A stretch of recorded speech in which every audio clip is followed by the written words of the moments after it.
Hello and welcome to the Liverpool Way podcast and welcome to Anfield. Andoni Iraola. The former Bournemouth manager was unveiled as the new Reds boss on Thursday evening and gave a stirring first interview that fully brought us out of the doldrums of last season. In his opening remarks to the club's media channel, the Basque native embraced both the expectations and the nature of the institution he's joining, spoke of the need to embrace the club's youth players and the need to get started right away, all of which was music to the ears of Reds fans around the world. I'm Chris Smith and I'm joined by TLW editor Dave Usher and Paul Natton for some reaction to the big news. Dave, it's been quite the week since we last spoke. From the surprise sacking of Arne Slot to the new man's quick appointment, how are you feeling today, about 24 hours removed from Thursday's announcement? Yeah, feeling excited, hopeful, optimistic, everything that I wasn't a week ago, basically. So the big difference is we get, if you go back a week before the change was made, and any report that I'm seeing about we're being linked with this player or that player, and there's no enthusiasm from me. I'm looking at it and going, well, he's going to be shit, isn't he? Or where's he going to fit in? That doesn't make sense. Whereas now it's like you can link us with any player on the planet, and I'm going to be looking at it and going, well, yeah, I can see that. Yeah, I could see why you'd maybe be doing that. It just transforms everything in terms of how you're looking. And what I said on the last pod is we don't know how this is going to work out. It may end up being shit. Who knows? But for now, we've got that hope, and everyone's just reinvigorated and looking forward to, to what's to come.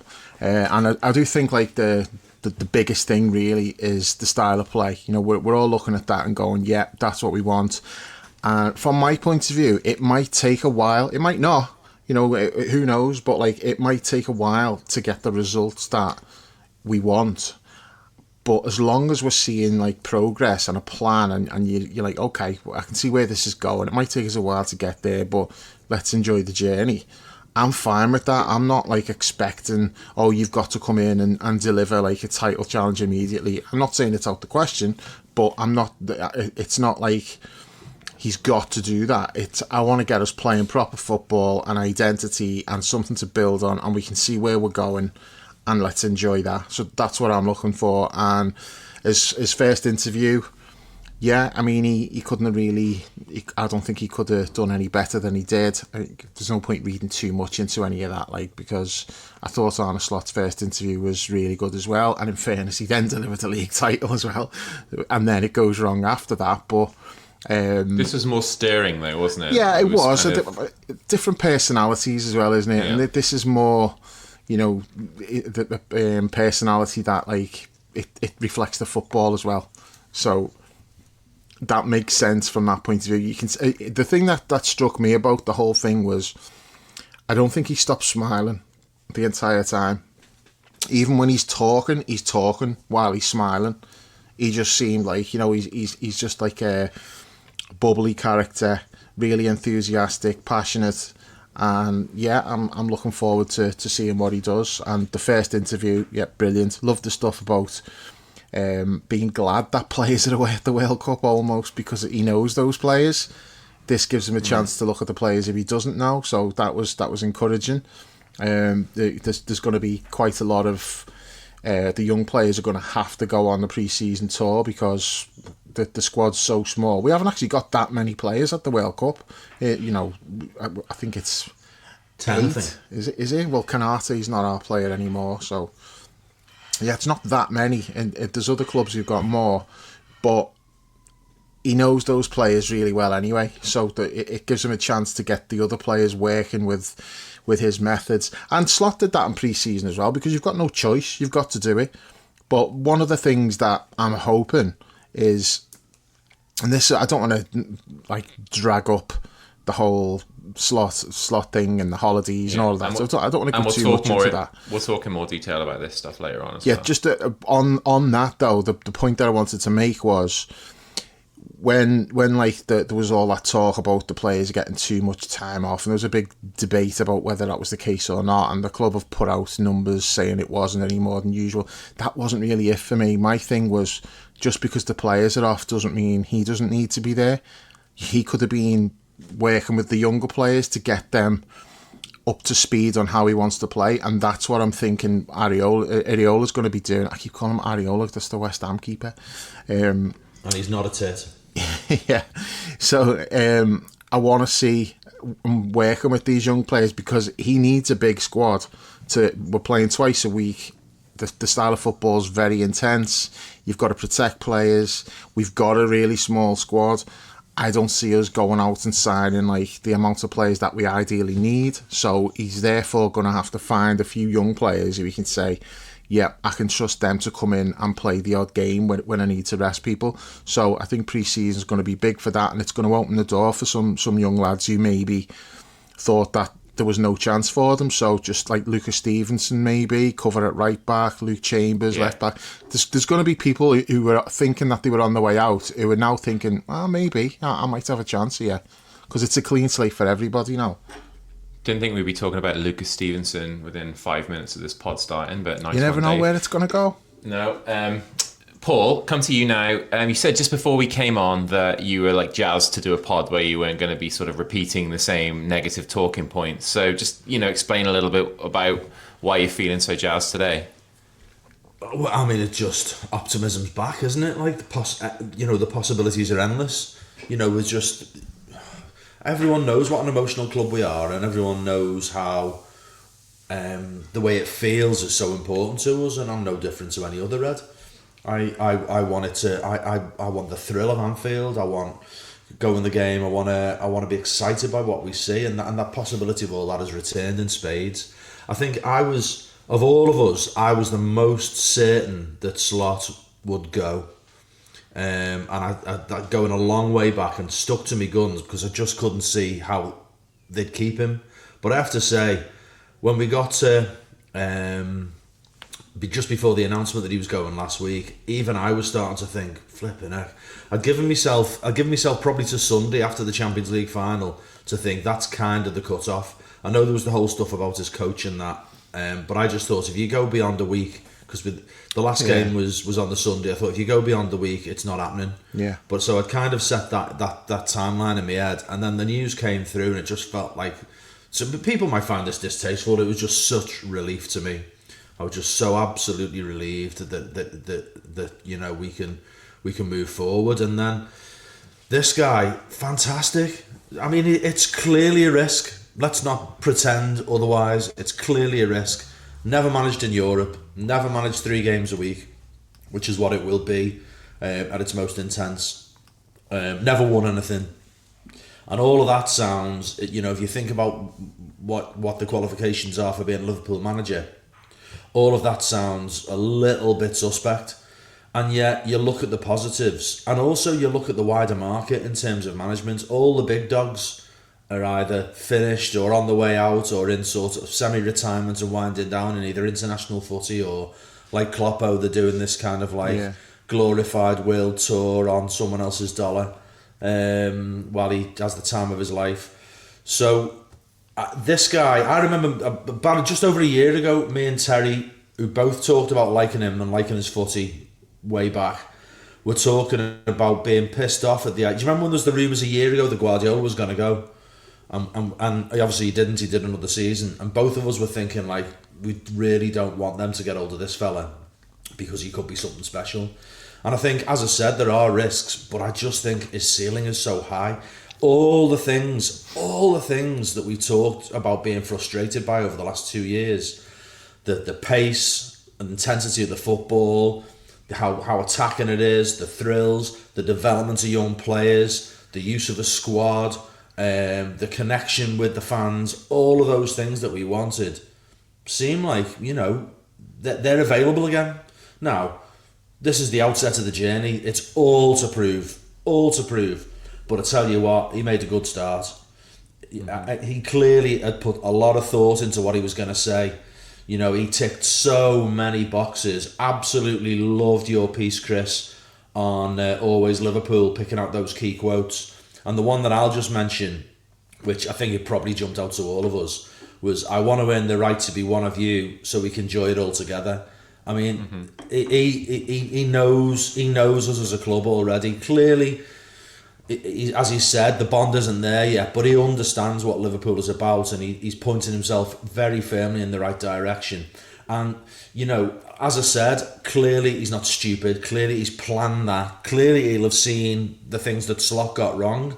So he'll be wanting to tick a lot of boxes as he comes in. But as Dave said, it was the big, or was it you, Chris? I can't remember. The big dopey grin on his face all the way through that interview. This is a guy who knows exactly how lucky he is to be in this job, is made up with it, and is going to work his arse off to make it something special. Who knows how it's going to turn out, but at this point now, I'm absolutely made up that like optimism is back. We can be excited about everything to do with Liverpool again, and the possibilities seem endless. Yeah, absolutely.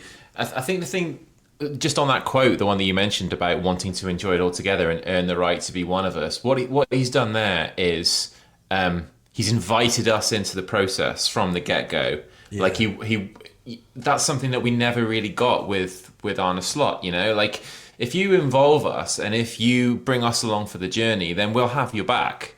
Like, we don't want to be this sort of like distant thing that exists in the background, and if it works out, great. If it doesn't work out, all right. Like, we want to be on the journey with you, and I think you said it in the last pod, Dave. It's the journey that really counts for everything, and this guy seems to recognise that and has opened the door for us to join him on it, and well, more so the other way around, like asking permission for us to welcome him in. So I just loved that. I was Chris, really let me just come in on that. You've made me think of something there, which I think is really key.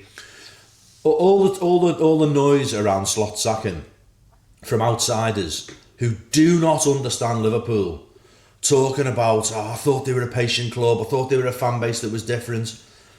The one thing that they're all, and even some people who are Reds, are missing is that it is about that journey. It's about seeing the direction of travel. It's about buying into something, being part of something and thinking we're all going that way together.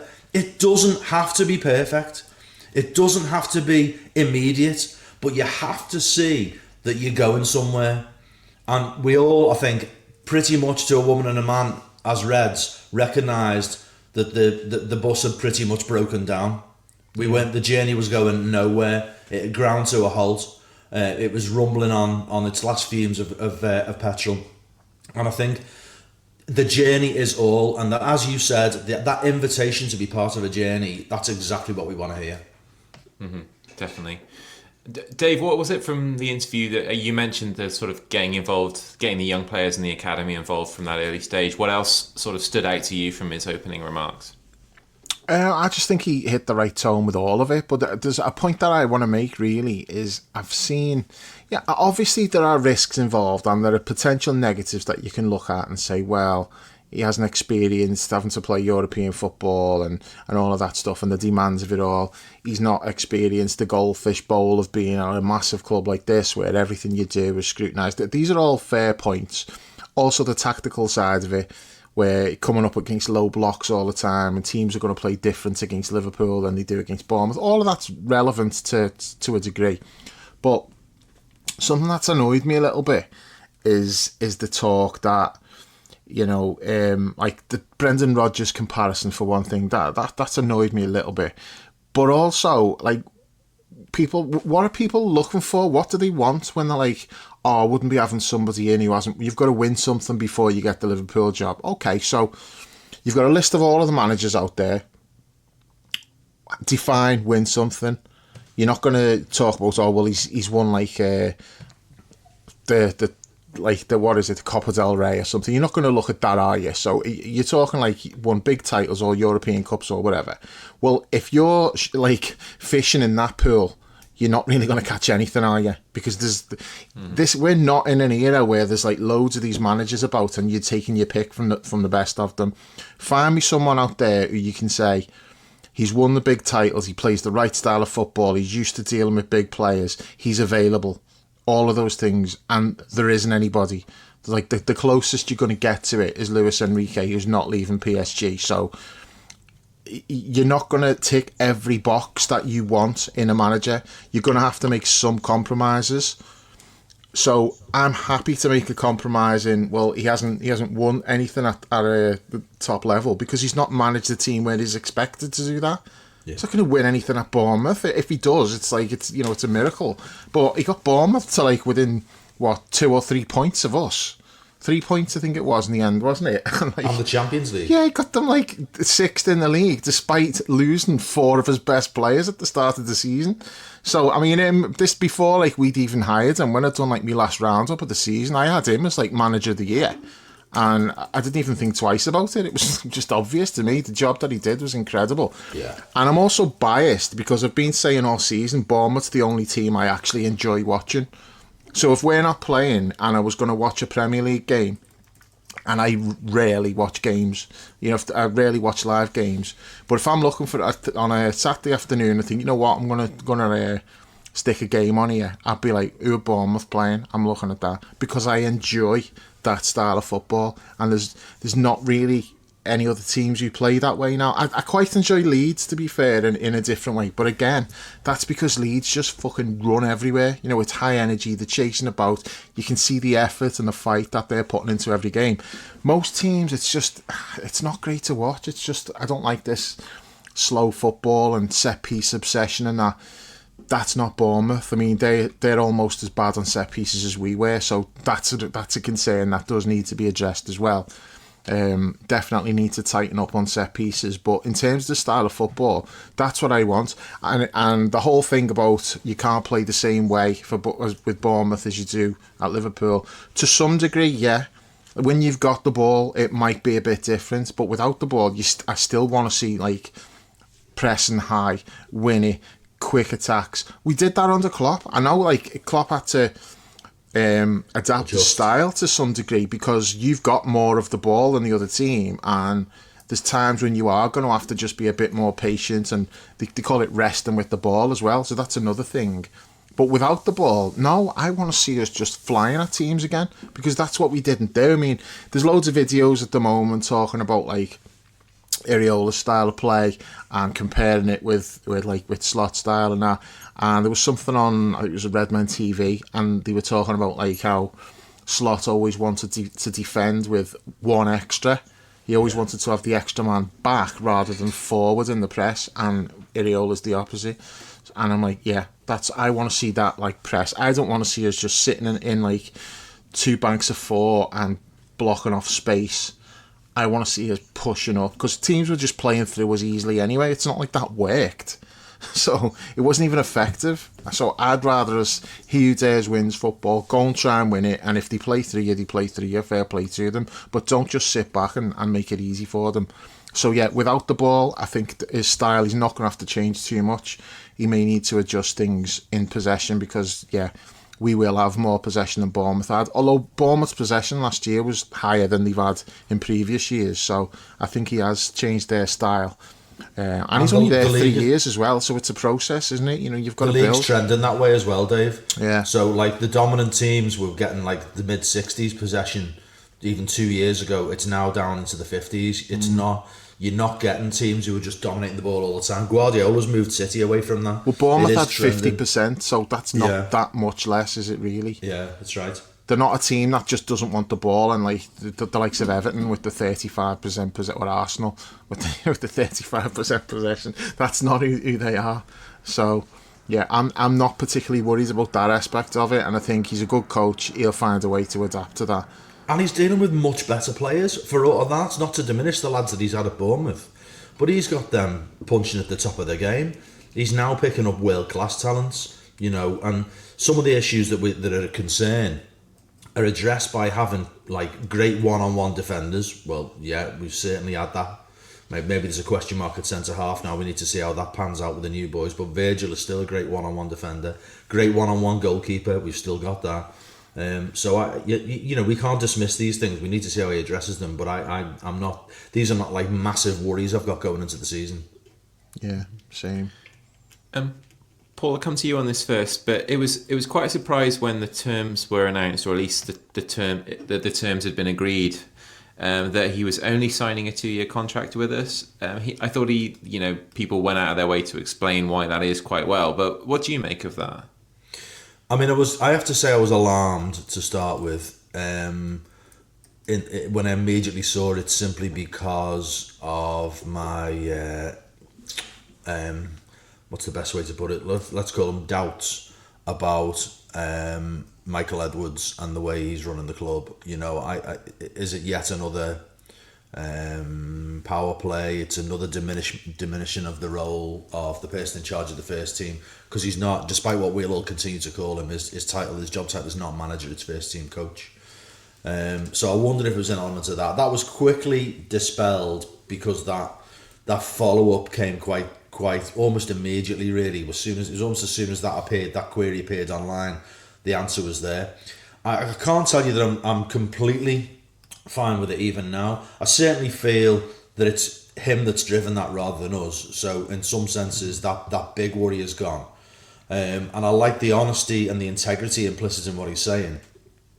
But equally, I would hope that we are a destination club as a manager, that he will come here and will, enjoy his first year, maybe year and a half, 2 years, whatever, really start to make inroads and then be bitten by a bug that sees him want to commit for longer. Because I think this is a club that, if things are going well, I don't know why he would want to leave, short of the whole burnout thing. And I don't see him being burnt out into a man his age 2, 3, 4, even 5 years.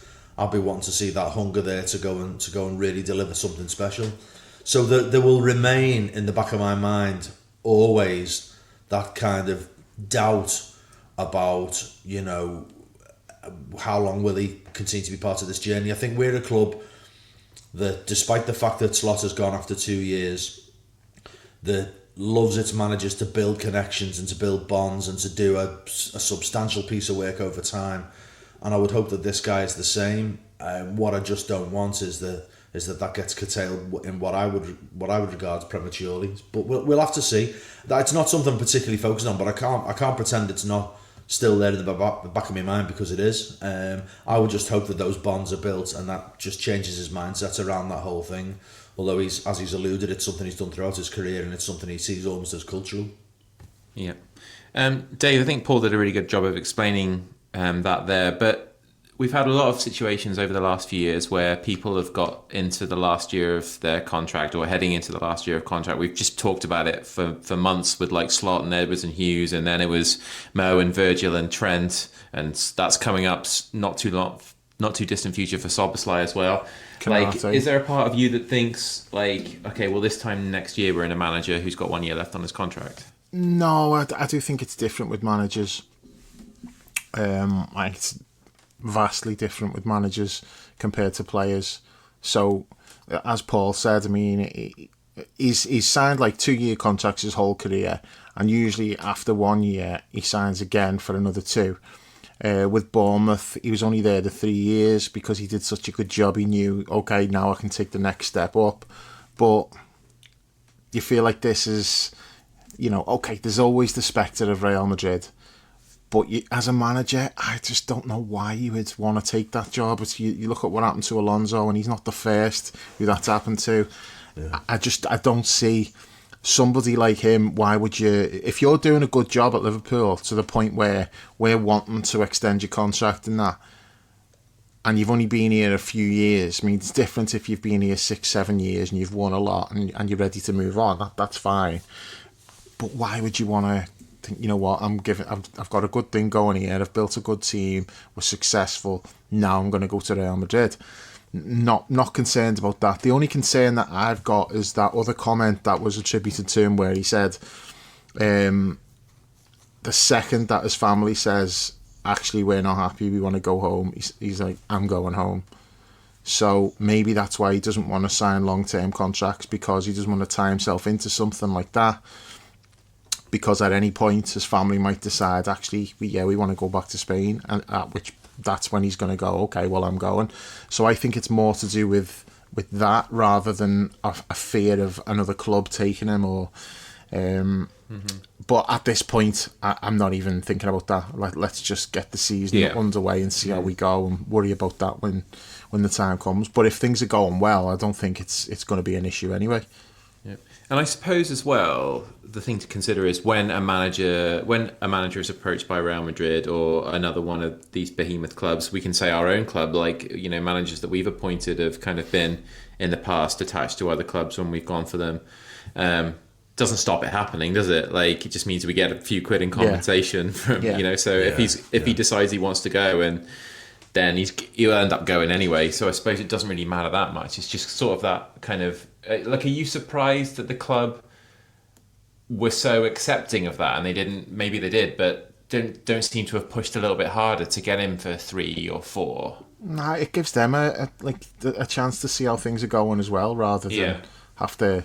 I mean, after 2 years, if it's not gone as well as we wanted, it might not have been terrible, but it's not really gone the way people have wanted it to. Well, then you don't have to worry about sacking him, because they've had to pay Arne Slot off.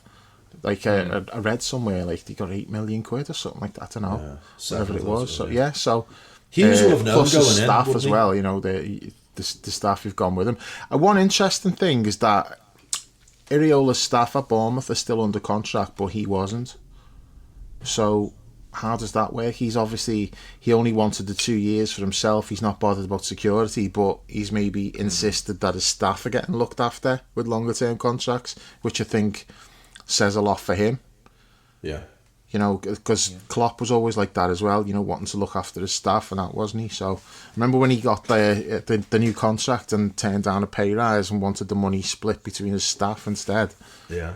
So, yeah, I think the fact that they're still under contract at Bournemouth and he wants to bring them here, well, some of them anyway, I think that's kind of significant. It says a lot about him. And some of those staff he picked up at Bournemouth, they didn't come with him. Yeah, Tommy most Elphick, of them. Certainly. Yeah. I think it's only really the sports science guy who's Spanish. The other ones were like already at Bournemouth, I think. Yeah. The ones Elphick's a Red as well, apparently. And there's another guy with an English name as well. He's supposedly one of the ones who he wants to bring. Yep, good stuff. That'll all come out in the wash in the weeks to come, won't it? But I think that's one of the, for me, Paul, the key points of him being here so early and starting work as of yesterday, as opposed to Alonso, who's starting work on July 1st. And that might be to contracts or some other reason, we don't know, not to castigate Xavi for wanting a month off. But I love the fact that he's in a building Chelsea now. prick. He's going to be he's going to be around now Castigate when all you these like, players it's fine. are... All right. Sorry, I missed that, Chris. Say that again. He's going to be around now when all of those decisions are being made on who's being retained, on who's being let go. Hopefully he'll have input on it. He'll be there with the day-to-day, like ingratiating himself with the way that the processes work at the club, meeting the staff at the training ground, talking to people at the academy, like just getting used to his new surroundings so that when the players do come back for pre-season, there's no adjustment period. There's everything's in place and we're fucking good to go. Didn't you get the overwhelming sense when he was talking about that specific point about, you know, he's got this month, that he was just like chomping at the bit to just immerse himself in the job? I really got that sense from him. Like, you know, I mean, he's famous for apparently the Bournemouth lads literally don't get days off. You can go weeks and weeks and weeks without a day off. And I would imagine he holds himself to a higher standard than that. I just got, and by the way, I'm not advocating that that's what work should be for anybody, but if somebody wants work to be that, particularly, you know, in football, which is such a huge passion for so many people, then it's amazing to see it, and I think that bodes really well for us, in that, you know, he's got, Dave used to say about Slot, and I think it was fair. I'm not knocking Dave for saying it. I think it was legitimate. That why would Slot involve himself in the academy if he's only the coach, and why would he care about, you know, next year when he's got to get the results today? And that is legitimate. That's a legitimate viewpoint for a guy who was first team coach and not manager. But I would still want to see somebody who, whether it was the expectation or not, regardless of what the priorities were, wanted to completely immerse themselves in all of it. And I mean, again, it's early days, who knows? This is just my sense of how he was talking. But I just got a really abiding impression that he is going to throw himself into every element of the job and make every minute of the next month count. I imagine when those lads come back, he will have very detailed plans, both individually and collectively, about what he wants to do and how he wants to do it, and how he's going to use pre-season, how he's going to integrate the lads coming back later. All of that will be meticulously planned to the nth degree. And also I got the sense as well that he knew he was coming to a much grander, bigger job with different expectations and different challenges. And he's not stupid enough to think that he can just take wholesale what he did at Bournemouth, plop it straight down at Melwood or Kirby, and go again. This is a guy who I think will really want to think creatively and will want to do things as as well as he possibly can, and it won't just necessarily be the same as, well, what happened last season, we carry on now. I think the principles will apply, but I think he'll be sort of micro planning every single element of what he wants to do, and I find that quite exciting. I regardless of whether it was true or not, the impression that Slot gave of being disinterested, and I don't believe he was literally disinterested, that's just not fair to the guy, but his demeanour, the time away, all of that sort of stuff, this is the opposite to that. I did feel, we used the phrase so many times over the last 2 years, I felt like we were being gaslit all the time, being told about these problems, and then nothing is addressed. And we were told at the start he's just like Jürgen in terms of the football he wants. No, he isn't. It does feel like there's so many similarities with the way things were under Jürgen Klopp. Now, I don't say that to say you've got to be Jürgen Klopp. He clearly, you can see in his personality, he's not that huge, effusive character, and that's fine. I was saying that months ago when I was talking about building a connection with the fans. We don't need to have a Klopp clone to come in and build a connection with the fans. You can be a different sort of character and still appreciate the need to do that and deliver it in a different way. But I think we're seeing all the things that we loved in the last 9 years. We're seeing the previous 9 years, we're seeing little hints that they could become real again for us, and that's a good thing in my opinion. He's clearly his own man. I clearly want him to do things his own way, and I don't expect him to be Jürgen Mark II. I don't want him to be Jürgen Mark II. I want him to be Andoni Mark I, and I think I get the sense that he's a guy who's got a really quiet self-assurance about him, and I think he's a guy who will back himself to deliver. And Dave, for that stuff to become real again, what we experienced during those 9 years under Klopp, there's been questions asked about the current squad profile and whether it's suitable to the type of football Iraola wants to play. There's been sort of comparisons to the way that Manchester United have appointed managers in terms of appointing a manager when you don't have the necessary player profile to accomplish that. What do you think the key needs are in the summer, and what do you think we have in the current squad that can sort of readapt to playing this sort of high intensity run till you drop football? I think it's a really valid point that, about which players are going to suit, which ones aren't. I think that's valid, but also it's not so much who is capable of putting in like these high intensity performances. It's whether you get them to do it. Like, you've got to get them to buy into it, and we don't know whether some of these will or not, because I don't think that the players covered themselves in glory last year with certain things that happened. While, like, we can make excuses for them and say, yeah, everything was shit, they could see it was shit and all that, and that's all valid. But at the same time, it's like, okay, well, you all liked Salah's post about the heavy metal football. Well, put your money where your mouth is now. You're going to get heavy metal football. Let's see you actually fucking run your asses off and do what's needed. And if you're not prepared to do that, well, then you need to go. So I think, like, he needs to be backed in terms of that. Like, if he comes in and he's wanting players to do a certain thing and some of them are not doing it, if he takes a stand and goes, this player's not for me, he needs to go, well, then I think the club need to back him and get him the players that he needs and get rid of the ones who he doesn't feel are going to be able to do it. Now, I don't think that's going to happen in the first summer. That's going to be like a process throughout the season. He'll see who he fancies, who he doesn't, who's prepared to run through walls for him, who isn't. So I think all of this is that there are valid questions about all of that, and like that's one of the only questions I've got. Because don't get me wrong, he's the guy that I would have appointed. I'm not criticising the appointment.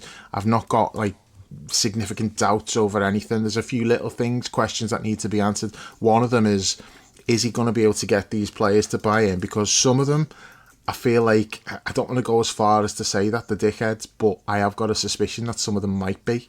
Do you know on that, Dave? Do you know the question I've got? I think that's very, very valid.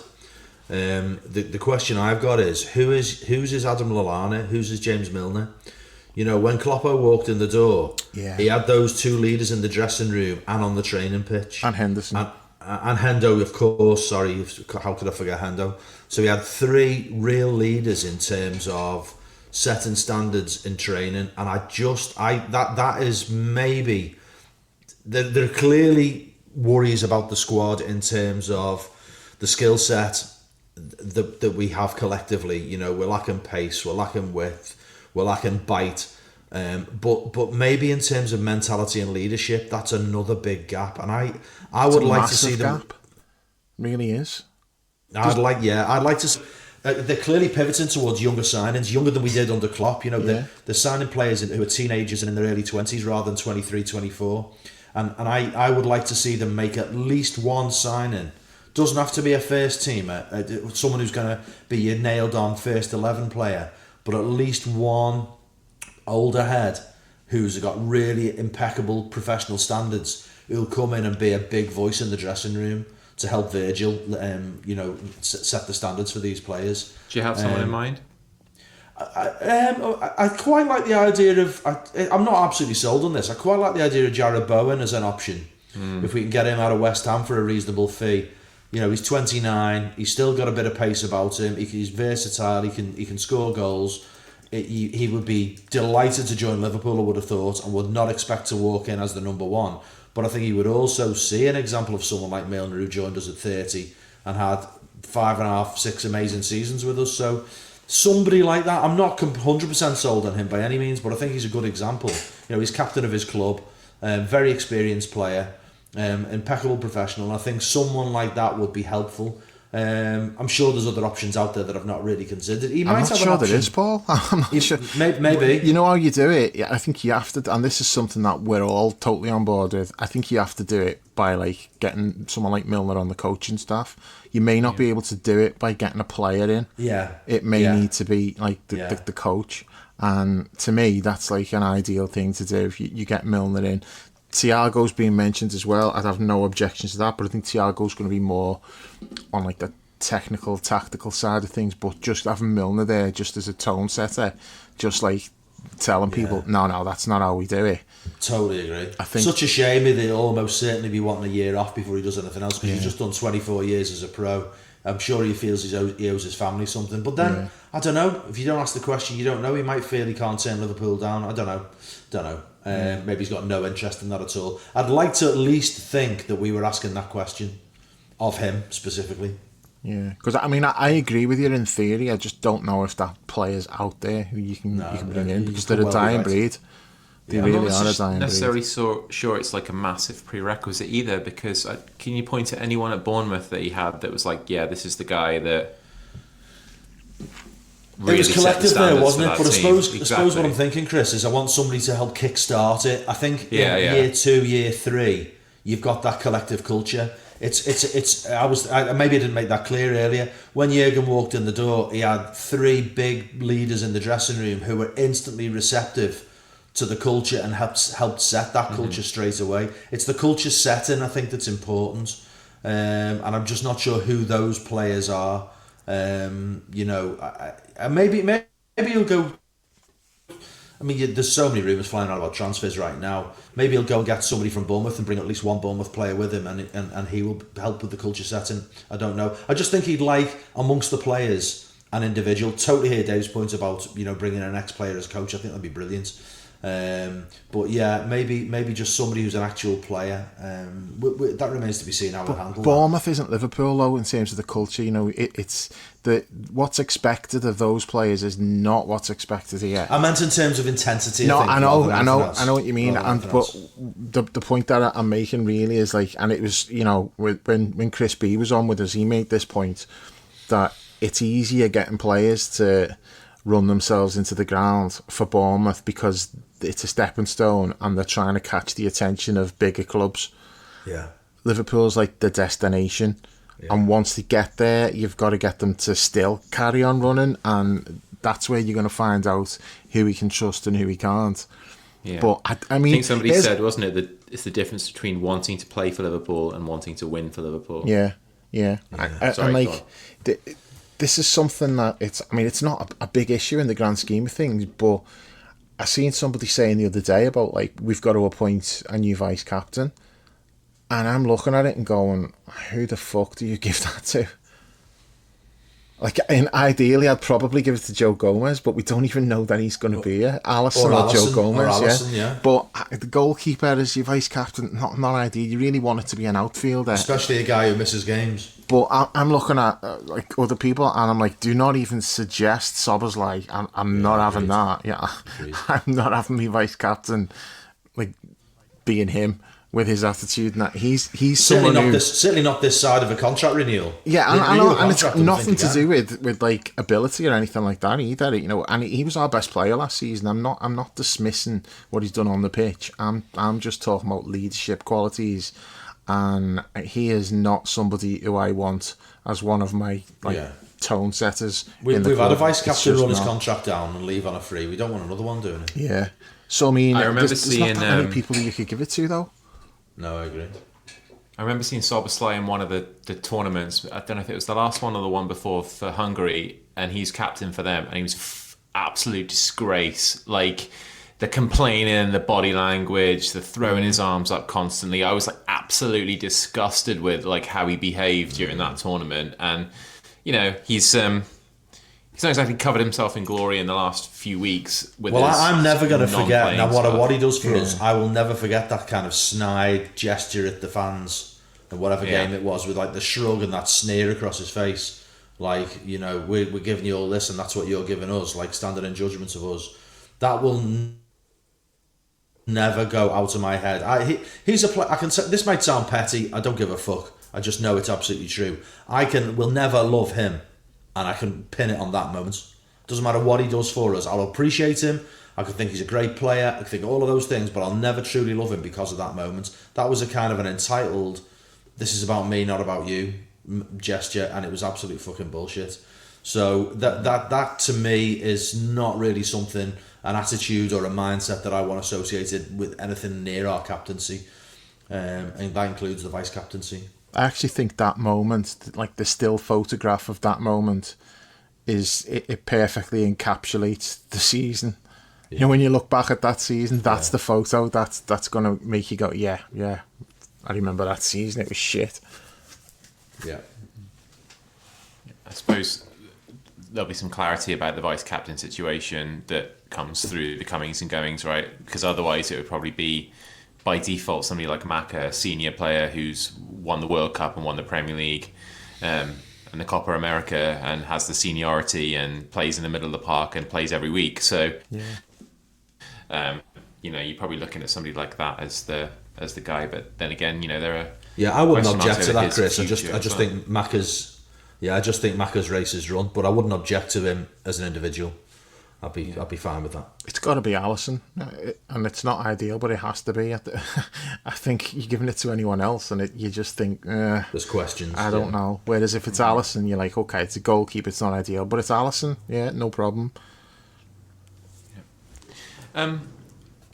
Going back to yesterday's interview a little bit, a couple of the things that really stood out to me was the work ethic that he displayed, and we discussed this a little bit earlier with him, sort of the talk about him starting on day one. But his quote about where he came from, like a working class town outside of San Sebastian, and the idea that you are always helped by countless people along the way. Like every single step you've taken along the journey, there are people that have helped you and people have influenced you, and that is now part of his motivation to achieve, not only to achieve things for himself, but to achieve things on behalf of all the people who have helped him along the way. And to Paul, that to me just seems like a very, very Liverpool state of mind, and I think it kind of comes from that whole similarity between the Basque region and Merseyside.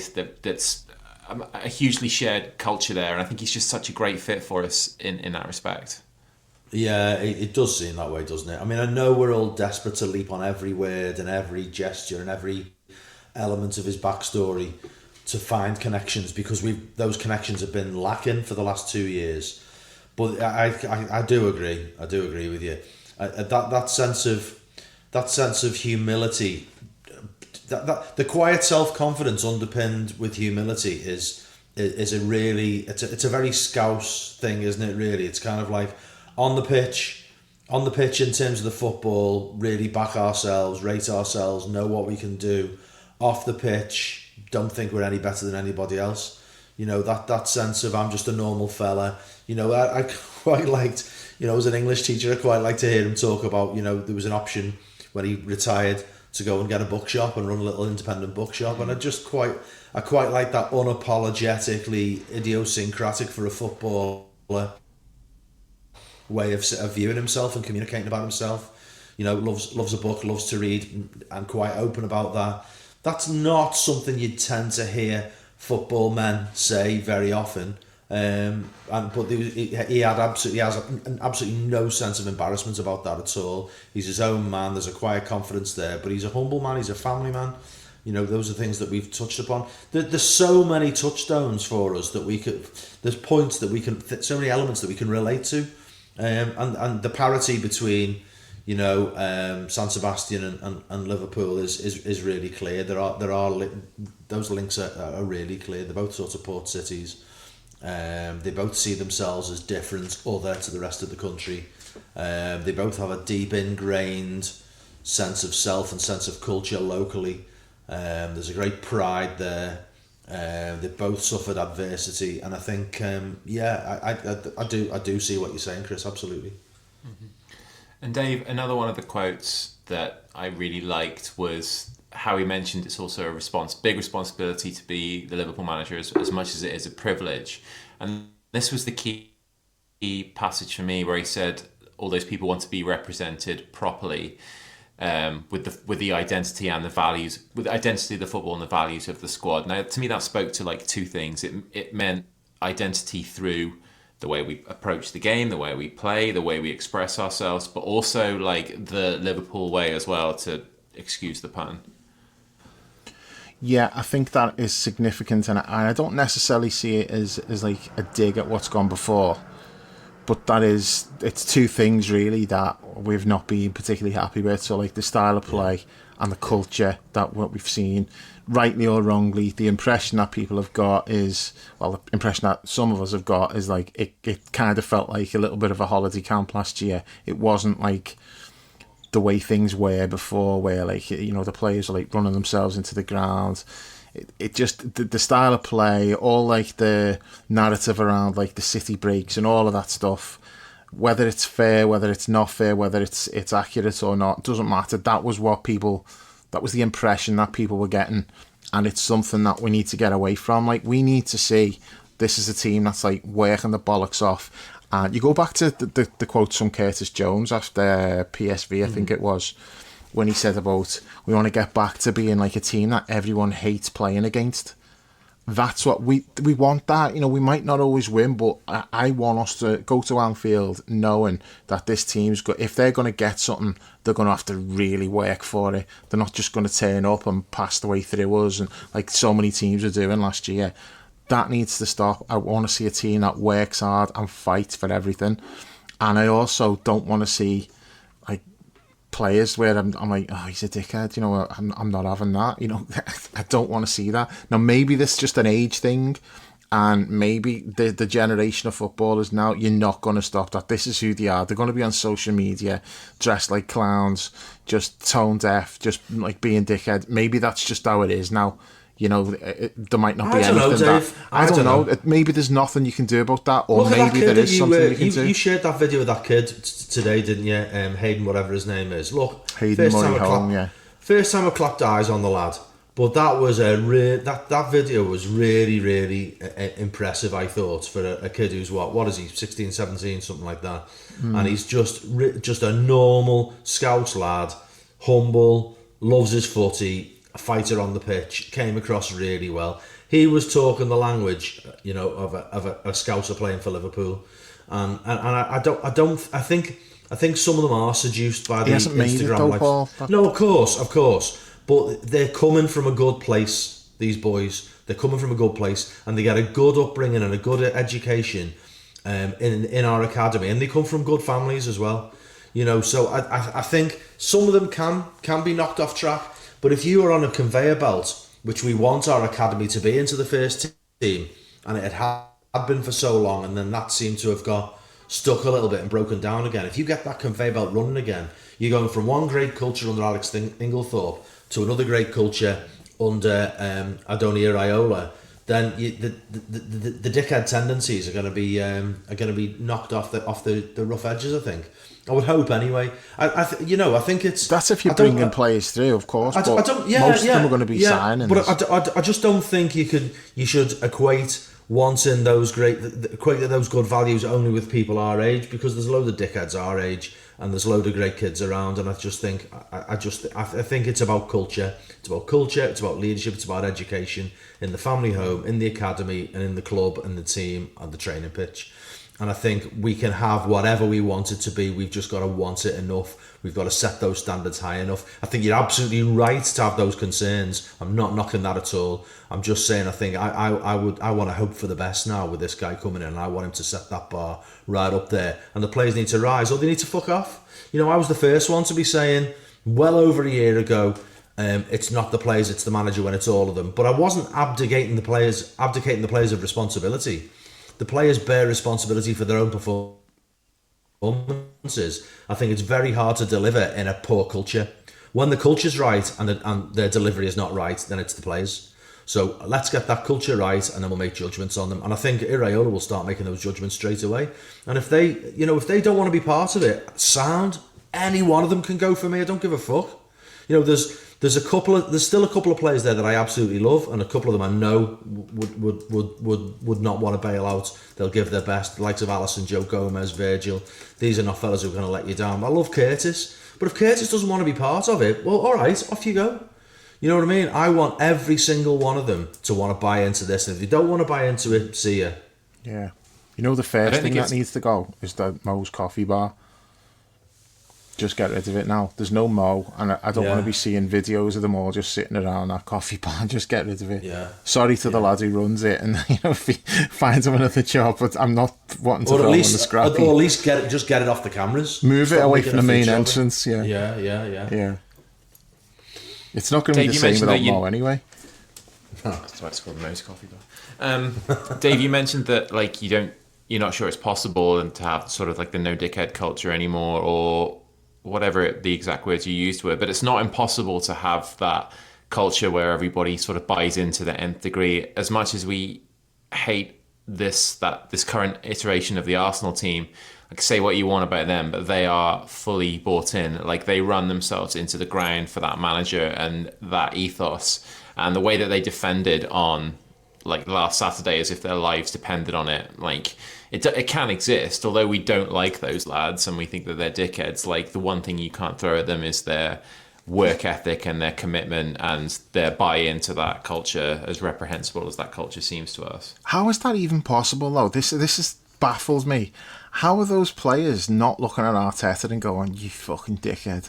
You know, when he's like young. The stuff that he's coming out with. It's because they're so young. That's what it is. It's bizarre to me that young and easily impressed, I think. You know, Chelsea's players just laughed Liam Rossini out of the club, but there's not that much difference really in like the shit that they both come out with, and yet Arsenal players will run through brick walls for Arteta, and I don't know how he's got that effect over them. It's weird, but he has got that effect over them. You're right, they have all bought in, They've bought into his shithouse tactics and all, like the Snydery and all that stuff.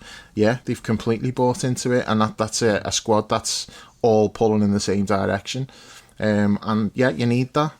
That's what we've got to get back to, because it clearly wasn't there last season for various reasons.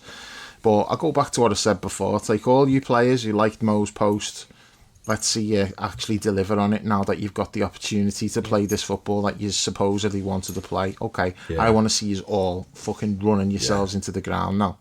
Yeah, I'm cutting no slack next season. I'm not. It's not like I'm expecting like instant miracles, but for me, there's no context that explains poor performance next season.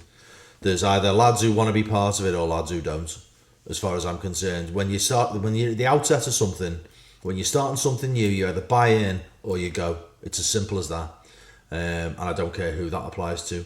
I think that when you've got a really positive, forward-looking culture, which I'm sure that's what we're going to see develop, then it's up to those players to bring themselves up to the standard, to meet the standard, to exceed the standard. That's what we're playing. They're at Liverpool. Fucking hell, let's not forget they're at fucking Liverpool. Yeah. And also, it's not that far away from our DNA.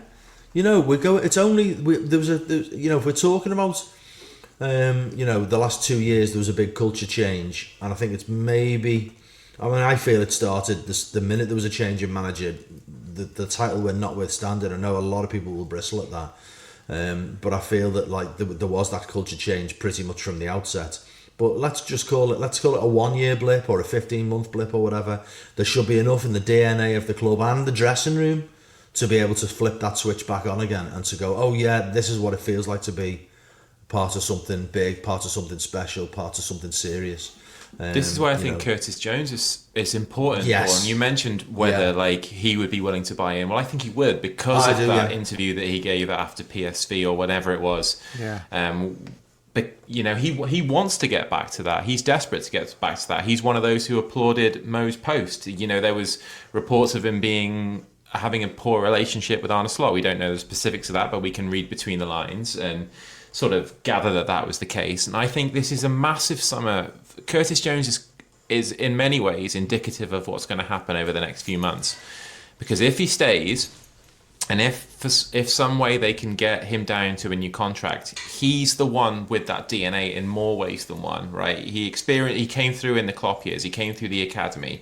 He's a local lad. He's the only one left that knows what it's like to represent his city. And if we can get him to a new deal, if Iraola takes to him, and we need homegrown players, we need bodies around the building. We can't just go like shipping off English players anymore, as much as they'd like to bank the PSR. The fact of the matter is we need players with experience, and we need English players, right? He can be key. He could be the vice captain. Get that contract signed with Curtis Jones and make him the vice captain of Liverpool. That's what I'd be looking to do anyway. Same, great shout, Chris. He's got to get the contract signed. But the thing with Curtis, right? A lot of people don't even realise this, but like I've tweeted a couple of times, I've seen stuff and I've retweeted it. Curtis Jones' statistics, like all like vital categories for midfield players and that, he's off the charts. If he didn't already play for us, he'd be high on any shopping list for the nerds looking at, who do we buy for midfield? And yet, there's this issue over the contract and that. Like, just get that done. We can't have at right back as well. I know he was outstanding. This is a manager who likes multifunctional players. Plus the fact got one we've got a problem at right back as well. Yeah. You do not. There's multiple reasons. I could do like an hour on Curtis why we shouldn't sell him. So I'm going to cut short on that. It's stupid. Don't do it. Get the contract sorted. He should be here. But I just want to make one quick point on Iraola, which we haven't mentioned so far. Can I just do one thing on Curtis? Then I'll come back to you, because it is relevant. So I think what's an interesting point is when and he might not do it for Curtis, but I'm interested to see what influence Iraola has over the decisions about players. And I think Curtis will want to say, look, I want to be part of this. Will that be enough? If Iraola sees a lad who wants to buy in and sees a lad he thinks he can build around, will that be enough to make Hughes and Edwards say, all right, sound, and to change what their plans in terms of the contract? I think that's an interesting question, and that will tell us something about the direction of the club. Exactly. I think that's what kind of why I wanted to raise that as well, because it will be indicative of that new relationship moving forward and how prepared they are to listen to their head coach rather than making the decisions over his head and telling him this is what you got to work with. And I hope that Iraola doesn't just accept whatever shit they throw at him the way Slot did. He was a good soldier right to the end, never once spoke out, and everyone knew he did not want to sell Diaz, and he certainly didn't want to sell him without a replacement, but at no point did he ever speak out, even when he was getting fucking all kinds of shit for how badly we were playing, why we haven't not got no wide players, all that stuff. He never once threw them under the bus. And he probably should have done. I would have done. He's a bigger man than me, because I fucking definitely would have. But the point that I wanted to make about Iraola is, and this is a criticism that we had of Slot, was like, well, how many players have got better under him, or has he developed to the point where they're playing above themselves? The thing with Klopp was like, you could give him any player and he would get that player playing above whatever their level is. So whether that's Nat Phillips and Reece Williams getting us to third in the league when like one's a League One player, one's a Championship player, he was able to just, whoever the player was, he got them the best out of them. He actually got more than the best out of them. He got them to play above their best. They all fell off when they left, most of them. And that's another point. That's something else that I'm saying with Iraola is, he improved all these players at Bournemouth, you know, like so many players developed under him, and then some of them moved on. How many of them thrived? So like the players who left last summer, Kirkers went backwards. Kirkers was the best left back in the league. And I'm not saying that he was shit or anything like that. He wasn't, but he went from being the best player in the league to what we saw last season. Howson, not in the Spanish World Cup squad, spent like second half of the season on the bench for Real Madrid. Senesi was just not Senesi. Zabani was on the bench for PSG for most of the season. He's been linked to the move away. So all these players who were like great for him at Bournemouth, they've moved on, and then it's like, we're not able to do the same things now. Obviously, you go to a bigger club, there's more competition, all of that stuff. But Kirkes was playing most of the time, and he wasn't playing at the same level because he's under a different coach. So this is what we're hoping, is that he comes in, and a lot of these players who were like shit, average, okay last season, all move up several levels because they're playing for a coach who gets the best out of players. That's what we've got to hope for. And if that is the case, then it makes it a lot easier in terms of what you've got to bring in. Because some of these players who were like, I'm not sure about him, maybe they kick on and have a good season for us next year, and that solves the problem of, we don't have to buy a player to replace him now. So everyone's got a clean slate, because we don't know who he's going to improve and who is not going to improve. Well, if he improves everybody, then it puts us right back into title contention immediately. Because look at the calibre of player that's in their slumber at the moment. Florian Wirtz, Alexander Isak.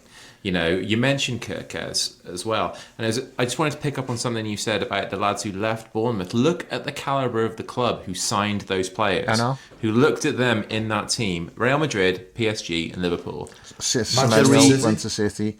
And so, also, if Alex Scott is to move on this year, next year, whatever, he's going to be going to a top club. Krupi's going to Arsenal, maybe. And Ryan. They're all going to go to top clubs if they leave. So all of these players who are at Bournemouth are all going to be playing for like Europe's elite clubs at some point. So that's tribute, one, to the scouting, but two, to what Iraola's done. And that's the thing with us, like Michael Edwards got his whole reputation based off all these like amazing signings and that, but yeah, they weren't amazing until Klopp came in, and they've not been amazing after he went.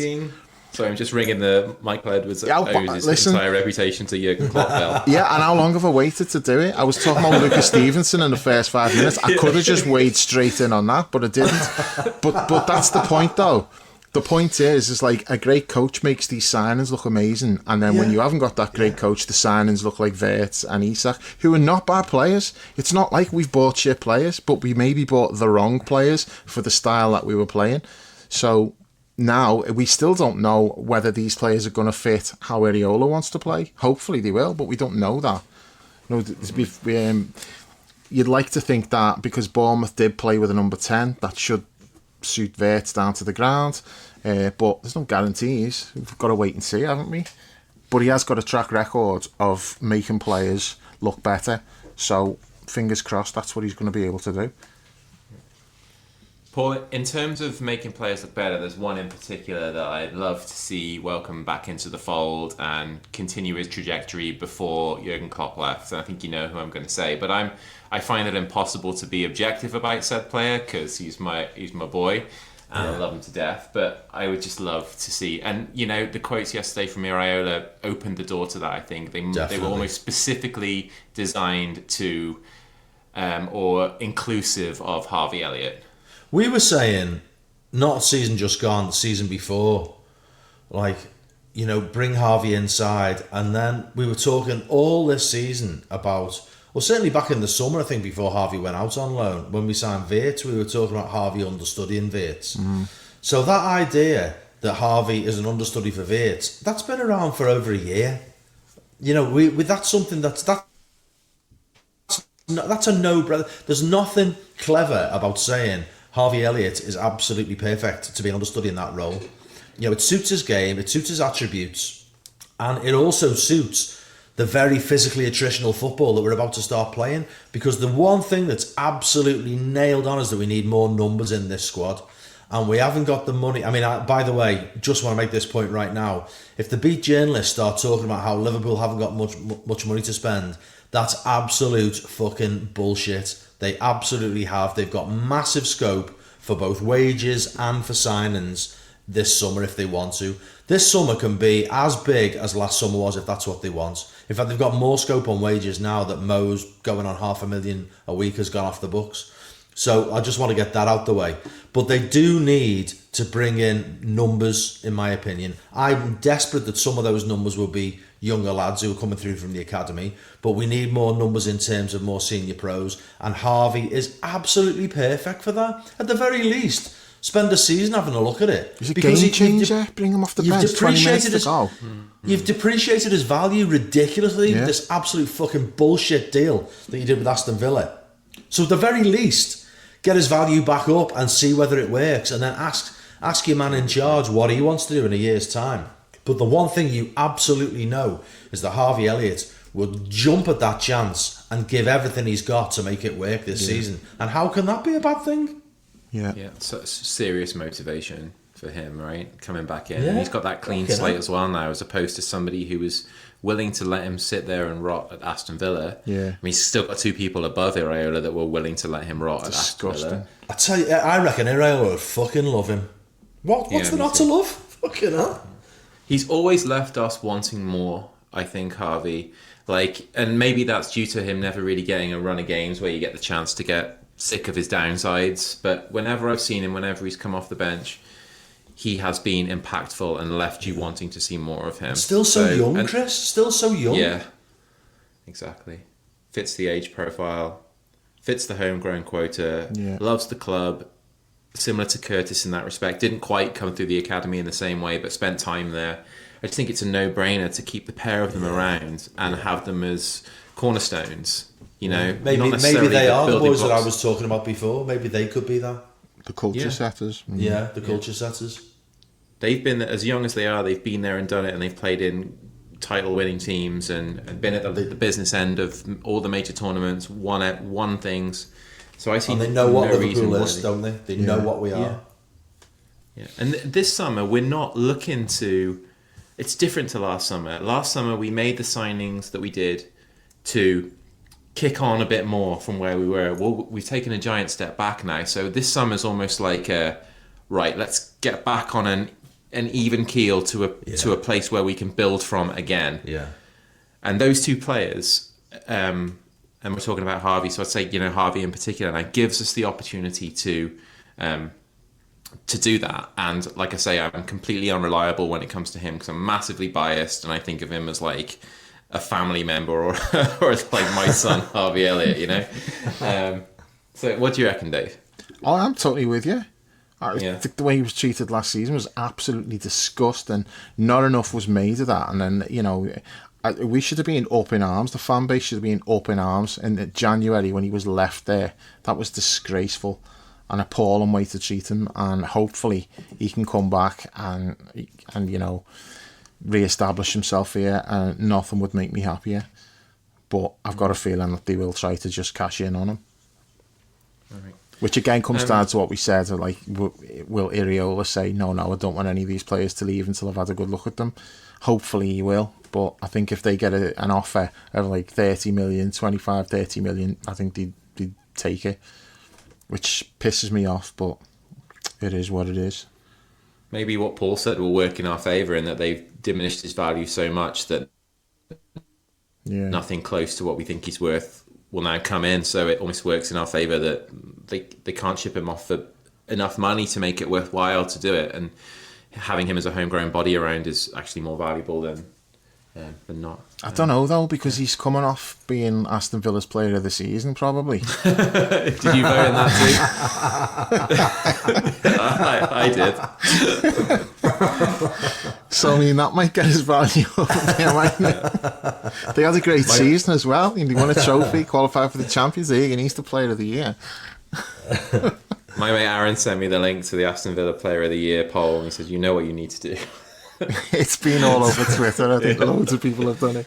Yeah, ace. Paul, what do you think the realistic expectations for us are going into next season now? I mean, I think it's really important that we're measured, we're calm, we don't get carried away when we're making these predictions. So I'll just go with champions rather than League and European champions, shall I, at this stage? Wait for like the eve of the season pod before you make that proclamation, Paul. It's a bit early. Let's see. Hopefully we'll make a couple of signings by then, and I'll throw the European Cup in as well at that stage. No, I mean, I think you cannot count on us not being in the Champions League places. I mean, that just is that's the absolute floor of what's acceptable at Liverpool, in my opinion. Now, given the outlay that's been on the squad and where the squad's come to over the years, I want to see us coherent in how we play football. I want to see us competitive, and I want to see players improving and moving forward. I certainly think we're far better than Manchester United. The fact that they finished above us and Villa finished above us is just a fucking shambles. I think be interesting to see how City respond to a change of manager, but I certainly think I would not be shocked. I don't think it's outrageous to say we could finish second to Arsenal. Put it that way, because you look at what you'd want to see is these quality players start to assert themselves as part of a new culture. Now, there's obviously a couple of caveats there, in that there are clear gaps in the squad as things stand for what Iraola will want in order to deliver his game. We do need that pace and width out wide. I definitely think we need bite in midfield, and we've got a big problem at maybe got a problem at centre half. We've definitely got a problem at right back. So there's things that need to be addressed. But I don't think it will take very much to get us above Villa and United again.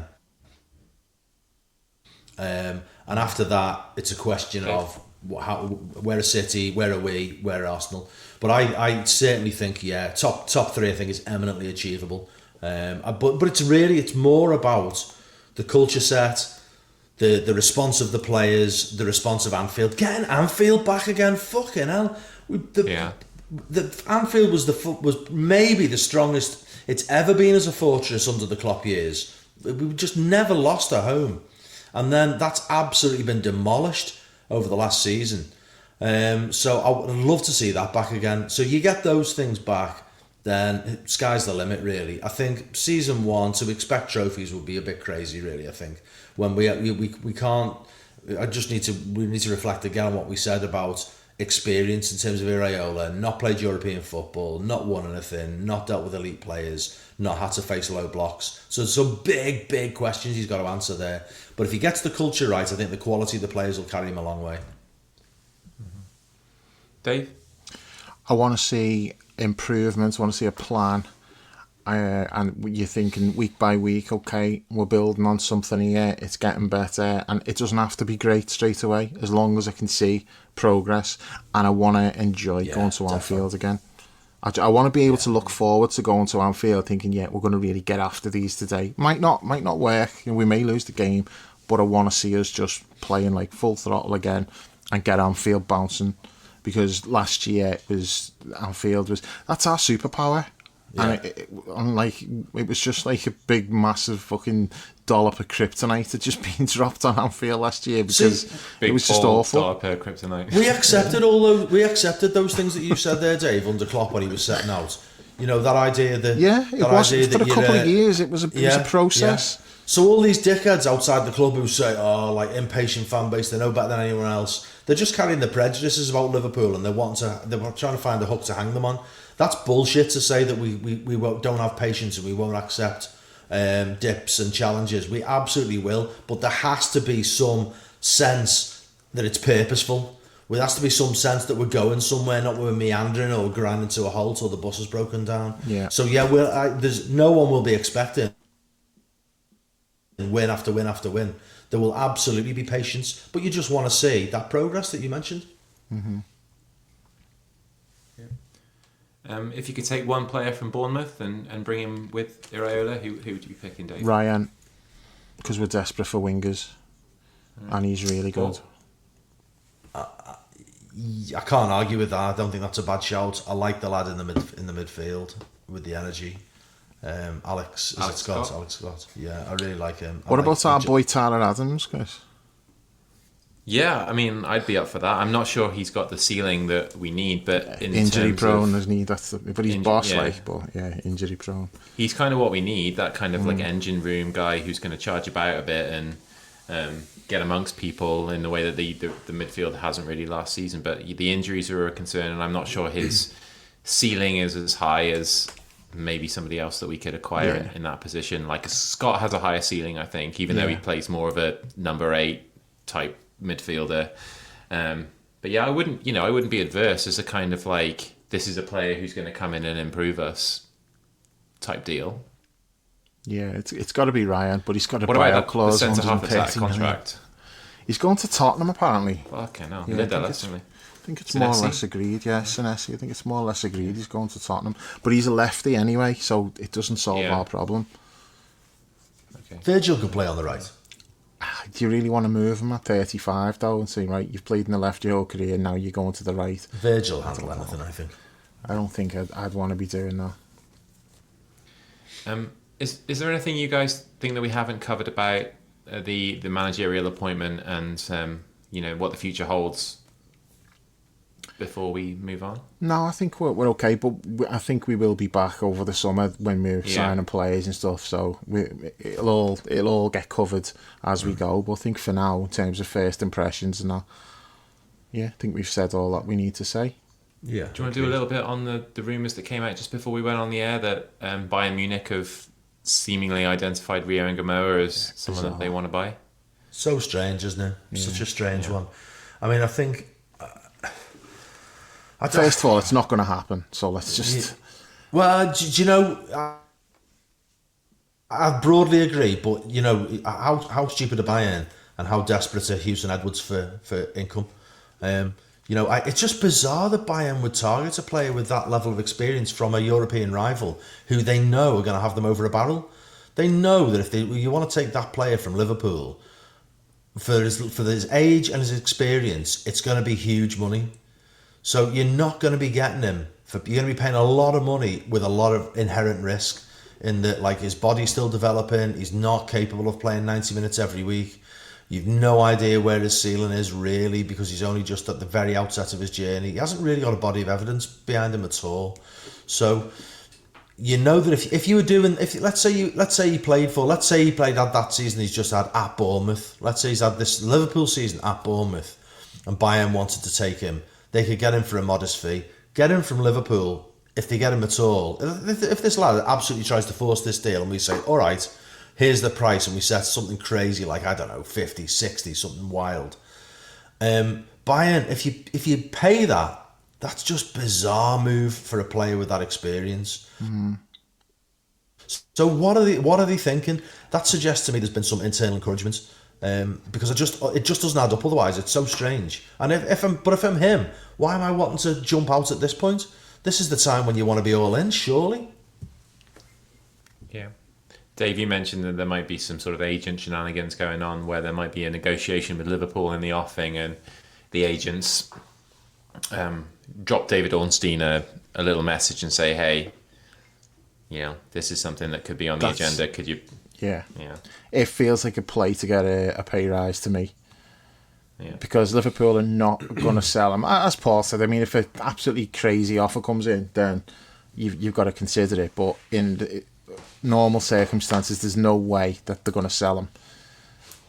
The stories about, like, and it was a dodgy source. That fucking Pletty fella is full of shit. But he works for Sky Germany, and he's supposed to be like the oracle of Bayern Munich news, but I don't think he's ever been right about anything. And he said like they had an agreement in place with Ngamoa as of like May something, and then it fell through on Thursday. It all just like smacked of bollocks to me. But there's no smoke without fire. Something's obviously going on, and I just think the agent's trying to get a pay rise out of Liverpool. And yeah, this is one way to do it, I suppose. But one thing that dangerous game though, isn't it? It is. You've got to be careful. You're not going to blink about leaving him on the bench, are you? He's only played 20 games for us. It's not like Liverpool are going to. It's not high stakes for Liverpool to say, all right, well, you can go back to the 21s. He's not going to get the same playing time there as he'd be getting here. No. Absolutely. So you're going up against Gakpo or Diaz. I mean, who are you going to get more playing time? So it doesn't really make sense. But what you do have to be careful of is when you're signing these kids from other academies, the fact that they're prepared to leave the academy that they've grown up with to come to you tells you a lot about how them and like the families and the agents and that see football. So the exception to that is Harvey, because Harvey was such a massive red. He was always going to come to Liverpool if we came in. But most of these other players, we've got loads of kids in the academy that we've taken from other clubs. And we've lost loads of kids as well. Like, we've lost quite a few to City and United in different age groups. But what that tells you is that they're opportunists. If they think this is a step up the ladder, they're going to go. So if, and I'm saying if because I don't necessarily believe it's the case, but if Rio's thinking, all right, yeah, I'll go to Bayern Munich, well, that's the risk that you're taking when you're doing these deals and taking kids from other academies. If they've done it to the club where you got them from, they'll do it to you. Interesting on that note, Dave, that this is the week when Josh Arbe has committed to Liverpool, isn't it? He's been with us since he was 4. Since that pre-development age, and there was all this, Tyler Alexander-Arnold was supposed to be was his agent wanting to move him on. He was touting him around Real Madrid, and Arbe and his family have made the decision to commit to Liverpool. So that's kind of like the other side of that coin. Someone there who looks like they've made that commitment. So obviously that doesn't mean he's going to be here or even have a great career or anything, but at least at this stage, he's made that commitment to stick with what he knows and what he's been committed to thus far. It was a big call, turning down 50 grand a week as well, which he's supposedly done. Yeah. So he's made he and his family have made a judgment about the direction of Liverpool and the values of Liverpool as a club. And also it's a judgment about what they've experienced at Liverpool for the last 11, 12 years. Yeah. I suppose the parable is the, you see these couples who got together in adulterous relationships and believe that it's not going to happen to them. Yeah. Why would he cheat on me? Yeah. Well, he cheated on his wife to get with you. So, anyway. Look, Dave, I think we can all conclude that we're back in a position now where we're looking forward to the fixtures coming out again, and whereas we weren't like this time last week, like I know I wasn't planning a trip home in August, but I am now. I'm going to be waiting for those fixtures to come out, and then sort of looking to be when I can get back and then see the new man in action. And it's given us a massive lift, something to buoy us over the summer, whereas it was, as you said at the start, preparing to be miserable otherwise. So any sort of closing thoughts that you want to add on the events of the last 24 hours? No, just looking forward to seeing what we do in the transfer market now, because there's a lot of work to be done. We need a lot of players. The two wide players, we've got to get 2 wingers. That's going to be interesting. I think that's where your big money's going to have to go, because they're the most expensive players to buy. And then obviously there's quite a few other gaps that are going to need filling. So yeah, it should be a busy summer, which means we'll be doing quite a few pods along the way, I'd imagine. Yeah. Paul? Yeah, I agree with Dave. I think what's key now is just to see how things unfold, and I'm really interested in the influence that Iraola has. Are there any sort of all these moves that have been trailed by the beat journalists that are probably going to happen, has it really changed to those once Iraola, gets involved? Do we see Curtis have a change of heart? Do we see Harvey come back? Do we see maybe does Endo have an Indian summer at Liverpool? Let's just see how those things go. I think Dave's absolutely spot on. We have got some glaring holes in the squad that need filling. Wide players. I think we need a right back. We definitely need a defensive midfielder for me. And there's maybe other things as well.